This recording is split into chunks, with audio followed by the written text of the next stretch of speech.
Eto pa mga bossing ko, ang isa sa mga pinakamaganda na dapat ay magawa po natin mga bossing bago pumasok ang mga unang buwan mga bossing.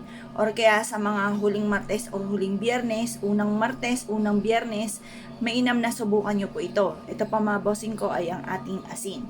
Ang gagawin lamang po natin mga bossing ko, ibubudbud po natin to dito mga bossing yan, yung ating asin. At pagkatapos ay magwi-wish po tayo na sa pamamagitan nito ay hindi na tayo mamalasin at buong buwan tayong suswertihin. At mas magiging masagana ang ating pong pamumuhay. Ganyan lang po ang inyo pong gagawin mga bossing. Ugalin nyo po ito sa mga unang araw ng pasok ng buwan or kaya po mga bossing ko, huling Martes at huling Biyernes mga bossing. Ito pa mga bossing ko, isa sa mga subok na at paborito ko rin na gawin mga bossing ko pagdating sa usapin ng asin.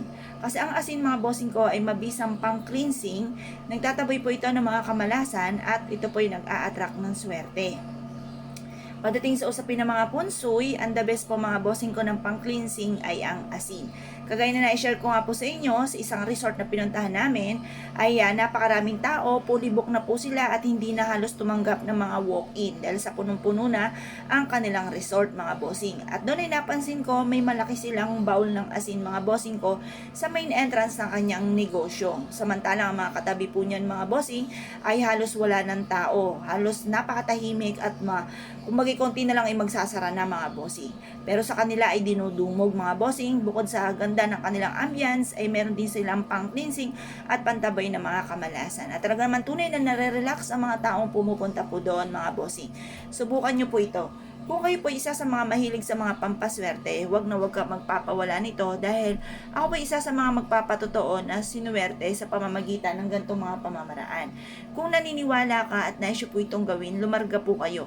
Dahil ito po ay makakatulong upang sa ganon ay mabilis yung ma-achieve ko anuman po ang mga ninanais ninyo. Proven po ito mga bossing. Ngayon pa mga bossing, kung naniniwala ka, subukan nyo po itong gawin. Linisin nyo muna yung CR po ninyo mga bossing. At pagkatapos mga bossing ko ay maglagay ka ng asin sa inyo pong aridoro or sa mga strainer po na yung kagaya ng lababo, yung paliguan po natin, yun, maglagay ka doon ng asin mga bossing. Sa mga butas-butas na yan. Sa mga kusina rin po ninyo, maglagay din po kayo. Kasi minsan, ang pinahahalagahan lang lagi natin ay sa may main door.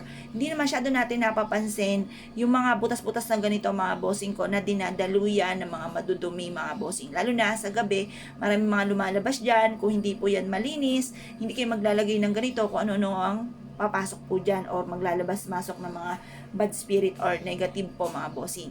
Kung kayo po isa sa mga naniniwala at naisyo po itong gawin, huwag ka na magpatumpik-tumpik pa, subukan nyo po ito, proven po ito mga bossing. Kung ikaw ay isa sa mga naniniwala, mahilig ka sa mga pampaswerte, ay siya, lumarga po kayo at ito po ay makakatulong upang sa ganon ay magtuloy-tuloy ang agos ng swerte. Kaya kung po pinaniwala mga bossing, ay siya, good luck po sa inyo po lahat.